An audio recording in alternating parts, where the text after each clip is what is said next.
After I ordered these 10 different face masks, I wanted to answer specific questions about them. Now I want to go into a little more detail on what I did for my various scientific type tests. Hi, I'm Cindy from Smart Family Money.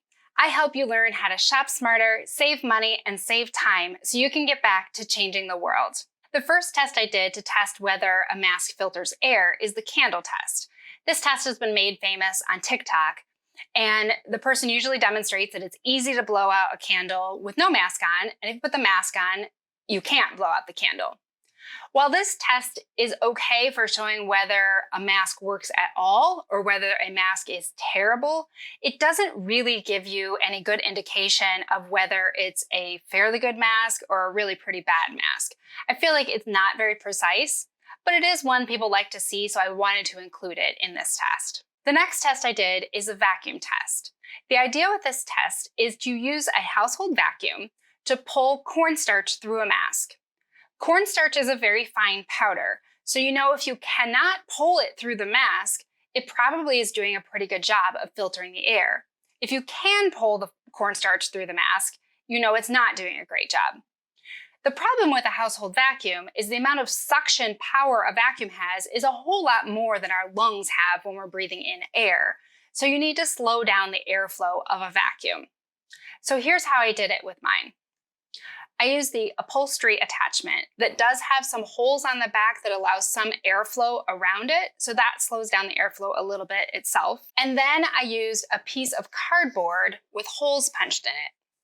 And then I put a piece of black fabric on the other side. The black fabric is to show the cornstarch if it gets pulled through the mask. So I put the cardboard with the fabric on this attachment like this, and I attached it with some hairpins to hold it on there nice and tight. And then I would put the mask in front of this and put it down in the cornstarch. I turned the vacuum on for about 5 seconds. I watched that it was in the cornstarch for 5 seconds and then pulled it out, pulled the mask off, and I would look at this black piece and see if I saw 3 white dots where the cornstarch had been pulled through those holes on the cardboard. If I could see the white on the black, I knew cornstarch went through the mask. If there was nothing on the black, I knew it passed the test and it did not pull cornstarch through it. So that's how the vacuum test worked. The next test I used was an aerosol test to test whether the air was filtered by a mask. I've seen other people use aerosol cans to see if something can pass through a mask. As I started looking around my house, I realized I had a perfect analogy for a cough or a sneeze coming out that you could see in the air. Dry shampoo. It comes out of the can at a reasonable velocity, pretty similar to what a cough or a sneeze would be. And since it has a fine white powder, you can see it in the air. So I figured this was a really good analogy for a cough or a sneeze. I just took the dry shampoo and I sprayed it at the mask, and I filmed it with the high speed setting on my camera so that we could slow it down and be able to see if the powder was going through the mask or hopefully not going through the mask. The next test I did was a sound test. I know a lot of people have questions about whether a mask is going to muffle the sound of their voice. This is especially a concern for people like teachers or those who have to lead meetings. So the way I did this was I used a small Bluetooth speaker, and I took each mask and I put it over the front of it and rubber banded on there.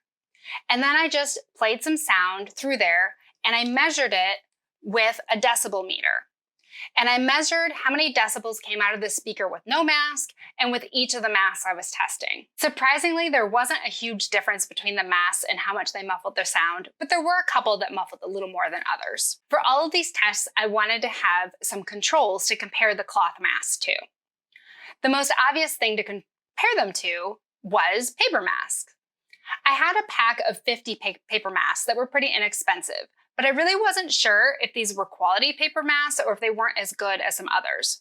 So to have something else to compare to, I also got a medical paper mask from a medical center when I went in for a doctor's appointment recently. This is the mask that the doctors actually use in the hospital, so I figured we were pretty secure knowing this was a pretty decent one. I also wanted something to compare that I knew would be a terrible face covering. Early on in the spring, I had ordered some of these polyester neck gaiters because my kids thought those might be nice to wear.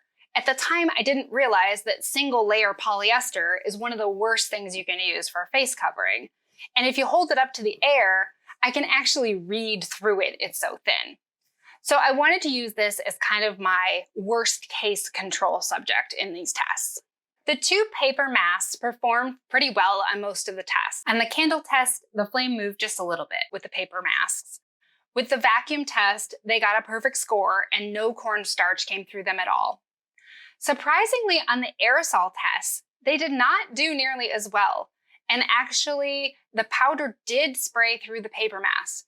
I'm not really sure why that was, because many of the cloth masks performed much better than the paper masks on that test. For the sound test, the paper mask did not muffle the sound at all. The neck gaiter actually performed decent on the candle test, which I think is an example of why the candle test doesn't really do a great job of telling you whether a mask is good or not. On the vacuum test, the neck gaiter performed terribly and lots of cornstarch came through. Also on the aerosol test, the spray went through it almost like it was just going through the air. It was so thin. I hope you enjoyed this video. If you have more masks you think I should test, I'd love to hear your suggestions down below. And if you want me to make more videos related to mask testing, please let me know what you'd like to see. I'd love to do more of this. If you liked it, please give it a like and subscribe. I'll see you in the next one.